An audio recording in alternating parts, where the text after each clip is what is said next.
Hey, how's it going, guys? I'm Mademoiselle. Thanks for watching the video. We back with a long ass hiatus we took, but hey, yeah, it was well deserved because we work hard, right, Fred? lots, really hard. Out, you know, I'm out moving the cows. Yeah, man. No, I don't have cows. But, yeah. We're finally back, and of course, Freddy Vela's with me. Say hi. Hi. We're here in Kaboom Comics, our favorite store of comic books here in the Valley. Check out the address right there if you want to come and buy some cool stuff, play in the arcade or whatever you want to do. Kaboom Comics is here. Nice. We're going to be talking about Couple things. Mainly Wonder Woman. Wonder Woman. Holy shit, Fred. Finally. Finally.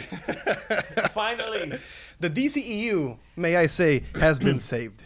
Finally, you know, she was, and I saw this meme just a couple of days ago of Wonder Woman carrying Superman, Batman, and it had to happen because, I mean, let's be honest, the DCEU was horrendous. Critically, really bad. Bad. Some people do like it, but I mean, it's generally bad in a bad direction. And now Wonder Woman steps in and changes the tone of the DCEU. It changes not even the tone of everything from going out of the theater. After watching the movie, I think what this movie does is give you hope, right?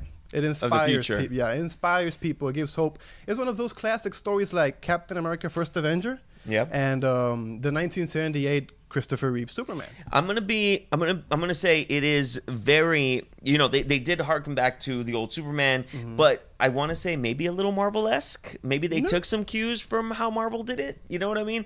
With some of the things that they did, some of the plot points that they did, and the way the movie flowed itself. Because when you watch Batman v Superman, it's like it's a snooze fest essentially. Yeah, is what it is. Is really bad. It was really horrendous, and Wonder Woman, it was just like beat after beat after beat. You watch it, and it's great, and I loved it. Yeah, you were talking about before with me about that it slows down a little bit, like in the middle. Yeah, so towards the middle, it slowed down just a tad. I don't know, is this spoiler filled? Yeah, spoiler review. Spoiler filled. Okay, so make sure you guys know that spoilers, a lot of them. It's going to be in the title. So okay, okay, good. So yeah, you know, it kind of slowed down just a little bit, but it was. I loved all the stuff at the beginning when they were still on the island. I think it was fantastic. Robin Wright is amazing. I absolutely love her.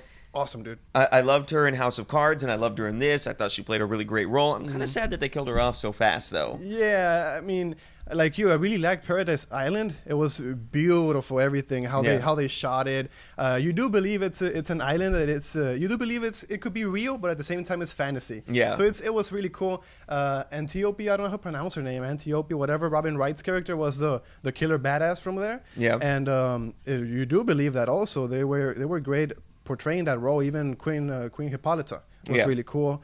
What about the young Diana stuff? Do you like the origins, the exposition? I like how fast it moved. I like that it just gave you enough to understand where she came from, and then was just like, okay, we're done with that. You know what I mean? And not like, again, going back to Superman, where it was just like so many little things that they tried to put throughout the whole movie, and it was like, okay, we get it. We get it. You know, and this one, it didn't do that. It was just, what, like not even 5 minutes while she was a kid, and then that was it. It did it good enough to get us to know who she was. Yeah, and I think it works also because it's mythology. So it is a story. You have to tell the story. That's why it works so much.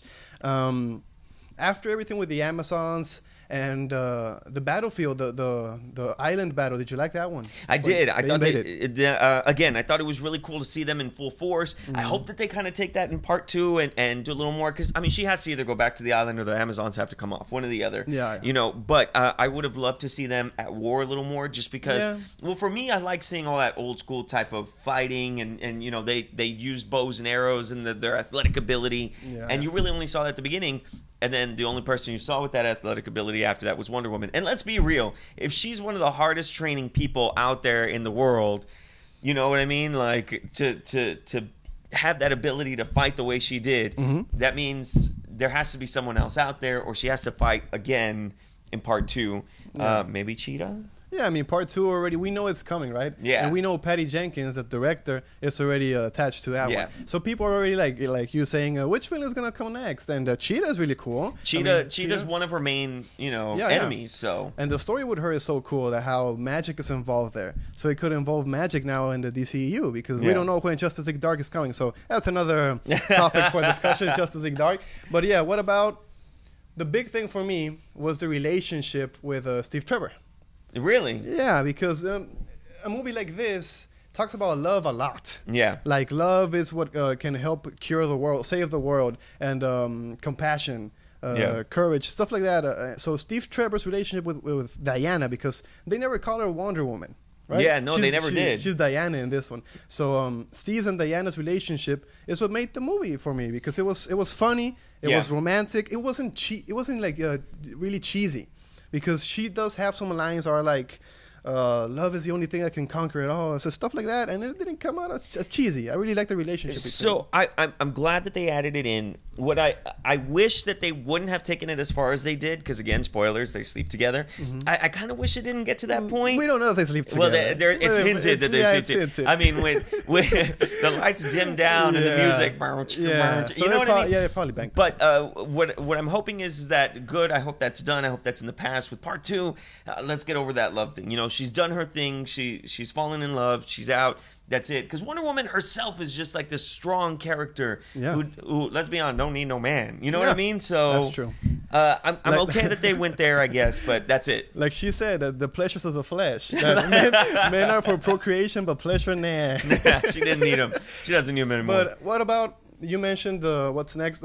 Would you like Wonder Woman 2 to be in the past again? Or do you want to like after? Well, no, they already announced. I don't remember where, but I read it on IGN that they have already announced that it's going to be set in present day. So part 2 is present day. BBS time. Yeah. So let's see how that. Interesting. How would they incorporate Cheetah in that time? But hey, I'm not the writer for that. Yeah. So whatever. What did you think comparing the movie to BBS and The Man of Steel? Well, again, I mean, it was just so much better, because when I was already told, when you go watch Batman v Superman, take a blanket and a pillow, you're gonna fall asleep during it. You know what I mean? Like, you're gonna take a nap in the middle of it, because half of it doesn't even matter.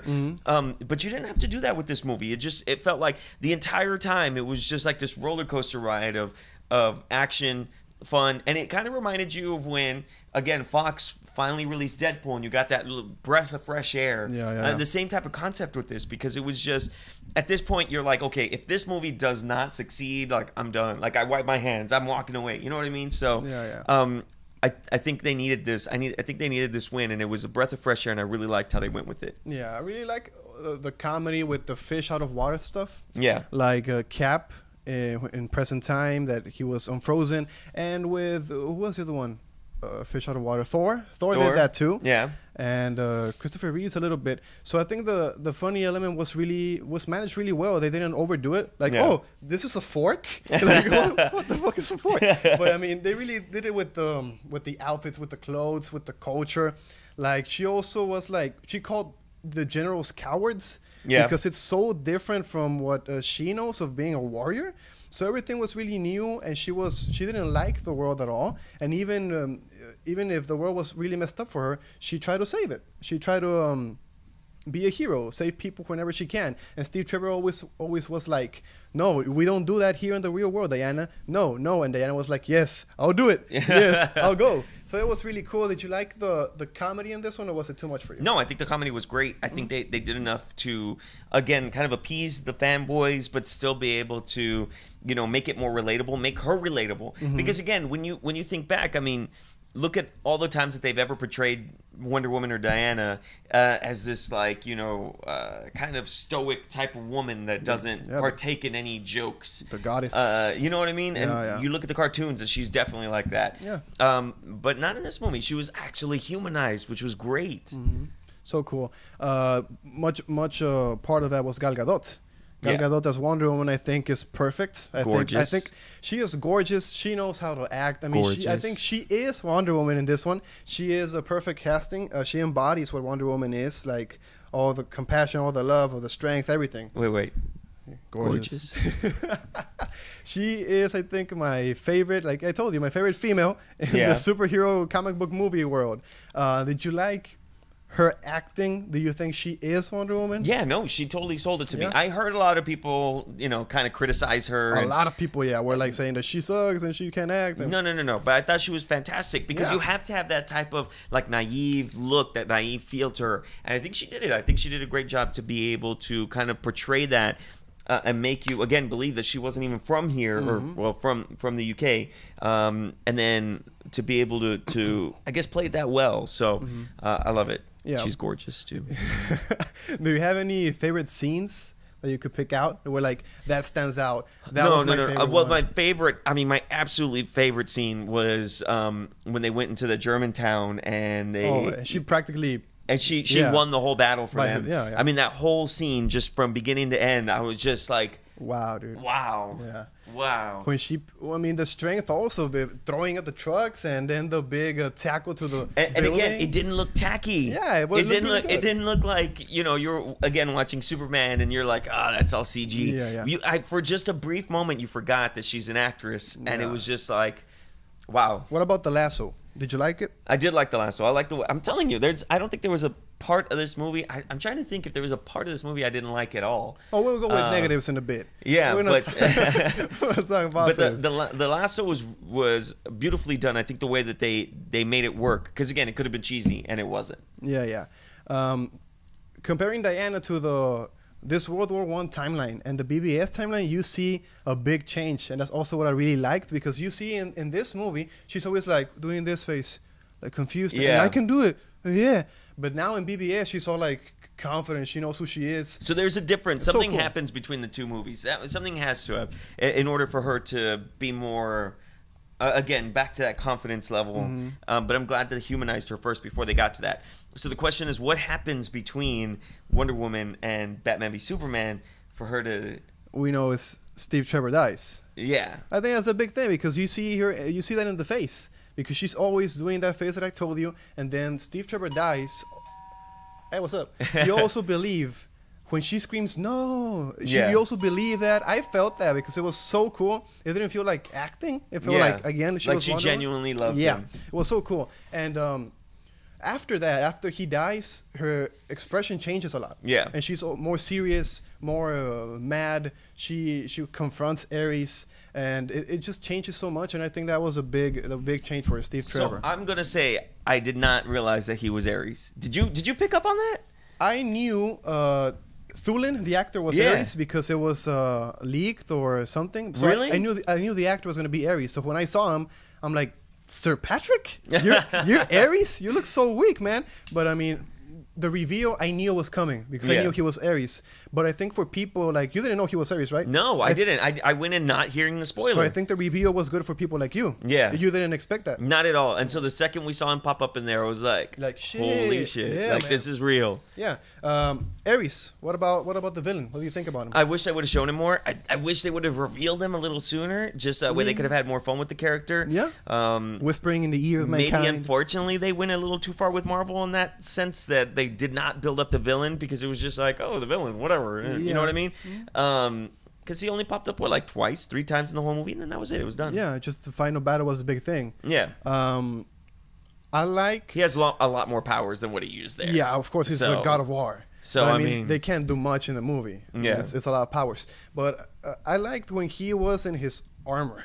I don't like the guy as Ares. When he was building his armor, oh shit, badass is coming. Now that's Ares. But then you see his face. Yeah, you saw his face right through it. And it's super funny, the way he looks. Like Thulis doesn't fit Ares. And the little mustache and everything. It made me laugh. They should have just gone with like full Ares. Full Ares, dark eyes or something behind the helmet. And it was really cool. The way they did the fight, it wasn't a big fight like a BBS Doomsday fight. It was more of what the significance of it. Yeah. What does it mean? What's going to happen for mankind and stuff like that.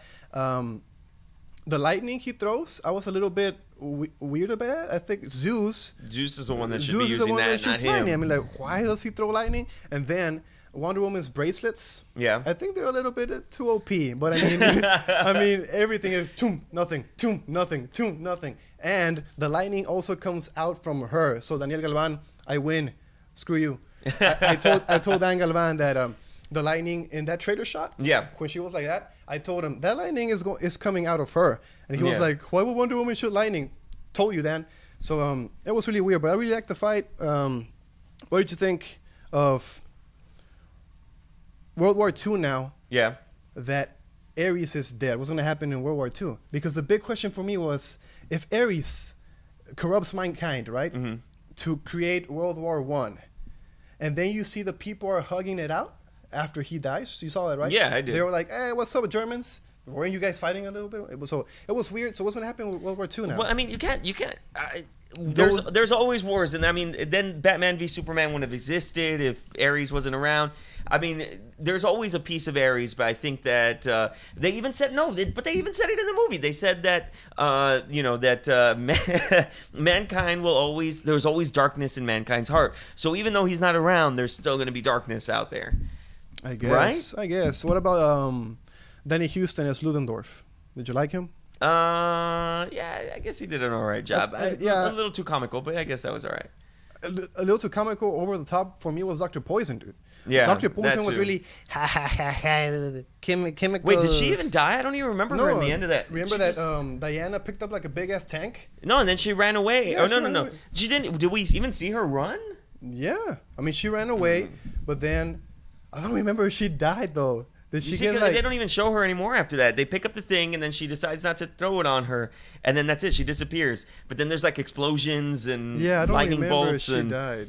I mean, how do you survive that? You're not Magneto. Yeah, wrong universe. Magneto there, whatever. But I mean, Dr. Poison was really campy for me. Ludendorff, I think, was okay for that time period. Yeah. Because you had to have like a bad general that wants war instead of violence. He was a complete opposite of Diana. Although I did like it that they were building him up as he was going to be the enemy, and then nothing came out of it. So I kind of liked that. It was really funny when she killed him with the sword and like, what's going on? Why are you fighting still? You're not Ares? That was really funny. I think that really showed, again, her more naivety. Yeah, I liked that. It was really cool. Also, something I really caught there with Poison.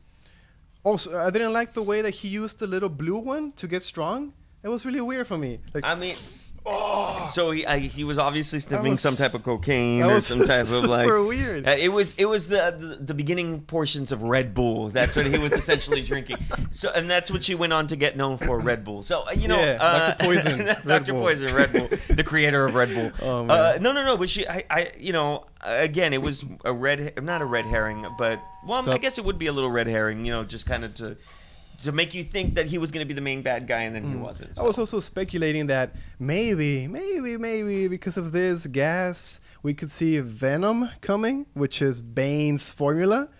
Oh, maybe they're announcing. Maybe they're not, because you see the guy inhales that and gets strong. Yeah. So you know what I did? I did kind of read a little bit of something like that they might have teased that was the beginning, the origin story of Bane. So maybe Venom.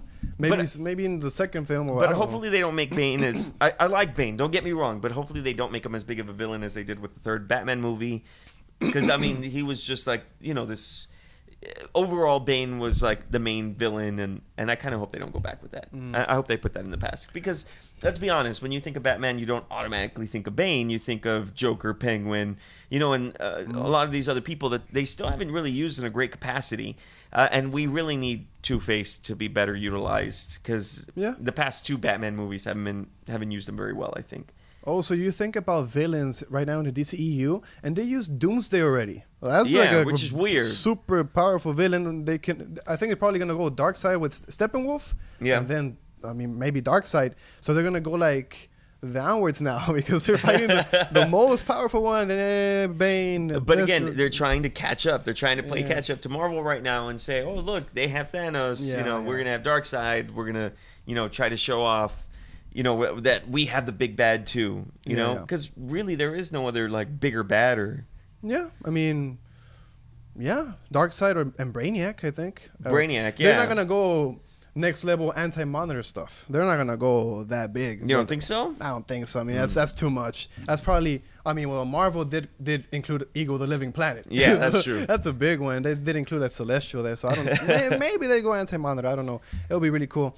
About negatives, those were the only ones with the villains. Yeah, I think that the villain was probably my only downside, where I was just like, do we have to go through this again? Where the villain doesn't really do anything. You know what I mean? And we barely even heard from him until the very end. So. Right.